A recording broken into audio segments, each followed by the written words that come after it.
Assalamualaikum warahmatullahi wabarakatuh. Selamat pagi anak-anak. Bagaimana kabar kalian hari ini? Kalau ibu bertanya bagaimana kabar kalian hari ini, kalian menjawab baik, sehat, luar biasa. Yes, seperti itu ya. Ibu ulangi sekali lagi. Bagaimana kabar kalian hari ini? Baik, sehat, luar biasa. Yes. Nah, sebelum memulai pembelajaran hari ini, alangkah baiknya kita berdoa menurut agama dan kepercayaan masing-masing. Berdoa dimulai.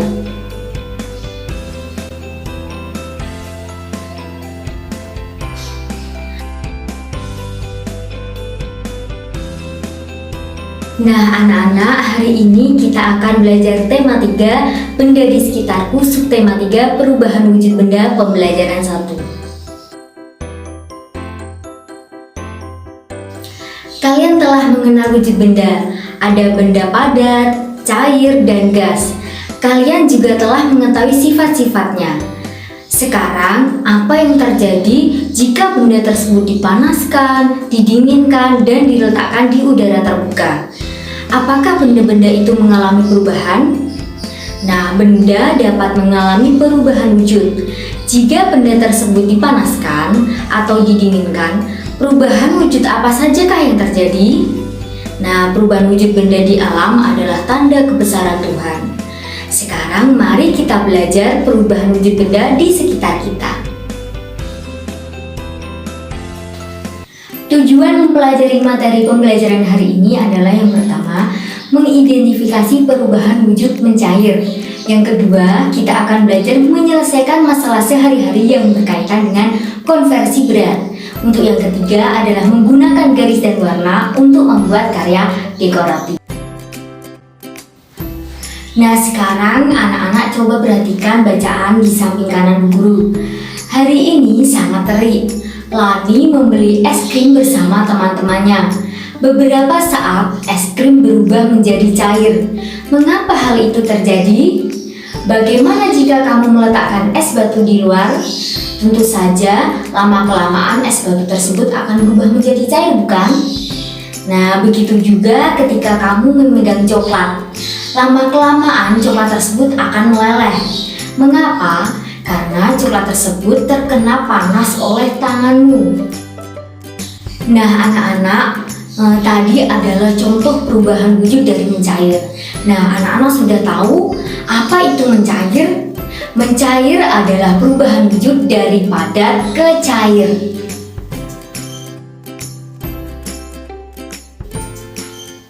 Nah, ini adalah contoh perubahan wujud dari mencair. Yang pertama, es batu dikeluarkan dari lemari es, maka es itu akan mencair dengan sendirinya. Kemudian yang kedua, saat mentega diletakkan di atas wajan panas, akan meleleh atau akan menjadi cair. Nah, yang ketiga, gula pasir dimasukkan ke dalam air panas. Nah, misalkan anak-anak sedang membuat teh panas, kemudian anak-anak masukkan gula ke dalamnya. Nah, lama-kelamaan gula tersebut akan menjadi cair. Nah, gula tersebut termasuk benda padat yang dimasukkan ke dalam air kemudian berubah menjadi cair. Nah, untuk yang ketiga, batang coklat jika dipanaskan akan meleleh atau berubah menjadi cair. Nah, hal ini bisa terjadi pada saat pembuatan kue coklat. Nah, kue coklat tersebut membutuhkan coklat batang yang kemudian dilelehkan menjadi coklat cair. Seperti itu, anak-anak. Nah, anak-anak, pada wacana tersebut proses mencair terjadi pada es. Apakah proses tersebut juga terjadi pada logam? Menurut anak-anak, apakah logam itu bisa mencair? Ya, betul. Jawabannya bisa mencair, namun dengan panas yang sangat tinggi. Begitu juga terjadi pada saat pembuatan emas batangan. Nah, ini adalah contoh pembuatan emas batangan.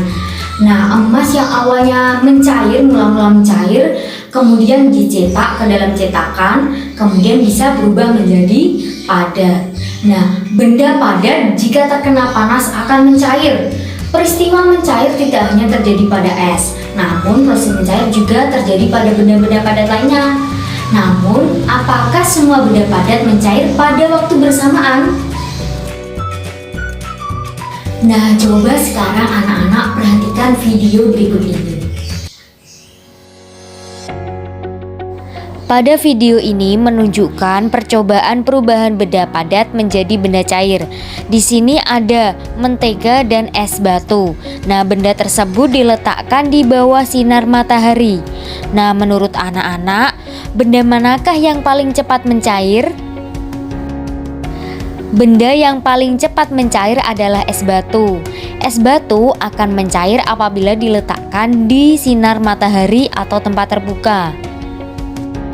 Begitu juga dengan mentega, namun mentega memiliki waktu yang lebih lama. Nah, jadi anak-anak, kesimpulannya, es mencair jika suhunya mencapai 0 derajat. Besi dapat dicairkan jika dipanaskan sampai suhu 600 derajat Celcius. Setiap benda mulai mencair pada suhu yang berbeda-beda. Suhu di mana benda mulai mencair disebut titik leleh. Nah, anak-anak, apakah kalian menyukai coklat? Coklat adalah makanan yang digemari oleh anak-anak. Coklat mudah mencair jika disimpan di luar ruangan. Perhatikan kemasan coklat di samping ini. Nah, manakah coklat yang paling berat anak-anak? Ada ukuran 120 gram, ada ukuran 60 gram, dan ada ukuran 70 gram. Nah, menurut anak-anak, manakah yang paling berat? Ya, yang paling berat adalah coklat dengan berat 120 gram. Nah, hari ini Lani berulang tahun. Lani akan merayakan bersama teman-temannya. Ibu ingin membuat kue coklat untuk Lani. Nah, bahan-bahan untuk membuat kue coklat ada di samping kanan guru.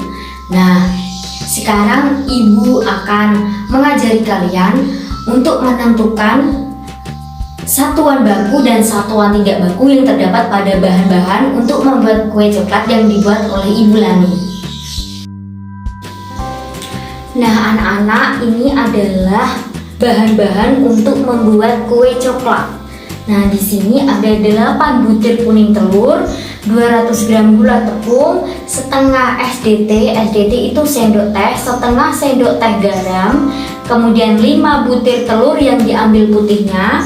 Kemudian bahan-bahan yang dicampur menjadi satu, ada 1 sendok teh baking powder, 25 gram coklat bubuk, 125 gram mentega, 25 gram maizena, dan 1 kg coklat masak. Nah, dari sini anak-anak sudah tahu belum cara menentukan satuan baku dan satuan tidak baku yang terdapat pada bahan-bahan di bawah ini? Nah, anak-anak, satuan baku adalah satuan yang sudah diakui secara umum karena menggunakan acuan yang diakui dan baku secara internasional. Nah, sedangkan satuan tidak baku adalah satuan yang ditetapkan dengan satuan pengukuran tertentu. Nah, anak-anak, satuan baku itu terdiri dari kilogram, kemudian hektogram. Hektogram itu yang biasa disebut dengan ons. Kemudian dekagram, kemudian gram,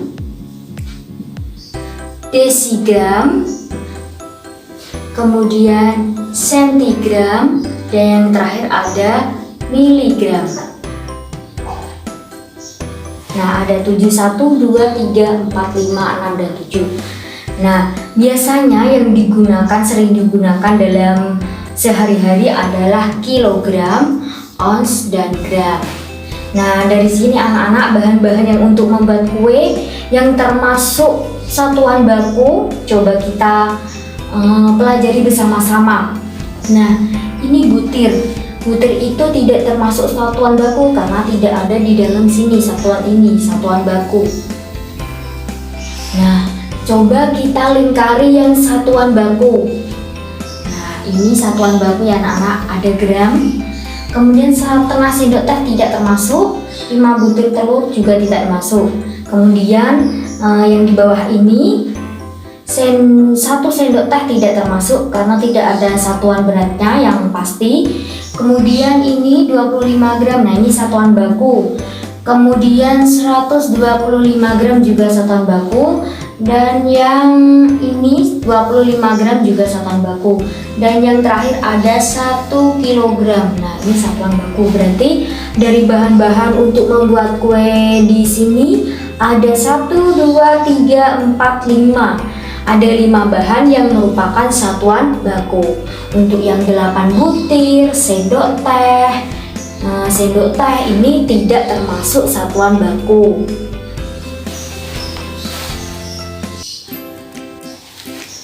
Nah, sekarang Ibu punya contoh soal yang lain. Nah, sekarang Bu Guru punya contoh soal. Lani membeli 3 bungkus gula pasir. Setiap bungkus beratnya 500 gram. Berapa berat seluruh gula Lani? Nah, caranya seperti ini anak-anak. Kita ketahui dulu Lani itu membeli 3 bungkus gula pasir. Berarti ditulis 3. Setiap bungkus beratnya 500 gram. Berarti kita kalikan dengan 500 gram. Nah, 3 kali 500 gram berarti 500 ditambah 500 ditambah 500. Jawabannya berapa anak-anak? Nah, jawabannya 1500 gram. Nah, seperti ini ya. Sekarang Ibu punya contoh lain. Nah, anak-anak, sekarang contoh yang kedua. Ibu membeli 5 kg gula pasir. Gula pasir digunakan untuk memasak kue 3 kg. Kemudian digunakan lagi untuk membuat es buah 1 kg. Nah, berapa kilogram sisa gula pasir? Bagaimana cara mengerjakannya anak-anak?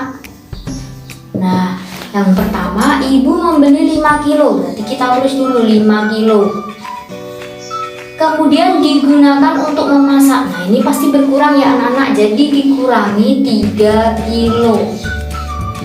Kemudian digunakan lagi untuk membuat es buah. Jadi berkurang lagi. Berkurang 1 kilo. Nah, jadi 5 kg dikurangi 3 kg dikurangi 1 kg. Berapa jawabannya anak-anak? 5 dikurangi 3 sama dengan 2. Kemudian 2 dikurangi 1 sama dengan 1. Nah, jawabannya 1 kg. Jadi sisa gula pasir Ibu adalah sebanyak 1 kg. Nah, sekarang Ibu punya contoh yang ketiga. Berat sekantong plastik ikan lele 2 kg 500 gram. Berapa berat ikan lele dalam satuan gram? Nah, sekarang coba kita belajar bersama-sama. Nah, ini 2 kilo harus dijadikan ke dalam satuan gram. Nah, Ibu beri catatan dulu. 1 kilogram itu sama dengan 1000 gram. Nah, kalau sudah seperti ini, sekarang kita lanjutkan. Berat sekantong plastik ikan lele 2 kg 500 gram. Berarti 2 kg ditambah 500 gram. Nah, sekarang 2 kilo ini kita jadikan gram. Kalau 1 kilo sama dengan 1000 gram, maka 2 kilo sama dengan berapa anak-anak? Nah, 2 dikali 1000 sama dengan, dikali dulu ya, 2 dikali 1000 gram. Kemudian ditambahkan dengan ini, 500 gram. Nah, sekarang 2 kilo itu sama dengan 2000 gram.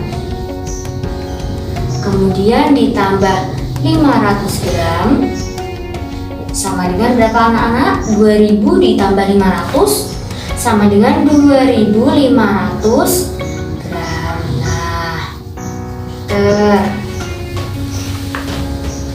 Nah, anak-anak, setelah kita mempelajari matematika, sekarang kita mempelajari SBTP mengenai karya seni dekoratif. Nah, coba anak-anak perhatikan gambar di samping ini. Karya seni di samping adalah karya seni dekoratif yang dibuat sedemikian rupa sehingga terlihat indah dan menarik. Gambar dekoratif biasanya digunakan sebagai hiasan anak-anak. Nah, ini adalah unsur-unsur dari seni dekoratif. Yang pertama ada garis, kemudian bentuk, kemudian yang ketiga ada warna. Nah, sekarang Bu Guru jelaskan. Yang pertama ada garis. Nah, garis adalah goresan yang memanjang dan mempunyai arah tertentu. Nah, garis dapat berupa banyak anak-anak. Ada garis pendek, kemudian ada panjang, ada yang lurus, kemudian ada yang tipis, ada yang vertikal. Vertikal itu yang berdiri. Nah, kemudian ada horizontal. Horizontal itu yang memanjang atau yang tidur. Kemudian ada garis melengkung, kemudian ada berombak, dan ada garis halus, kemudian tebal, miring, dan ada garis patah-patah. Nah, itu adalah macam-macam garis yang bisa digunakan untuk membuat karya seni dekoratif.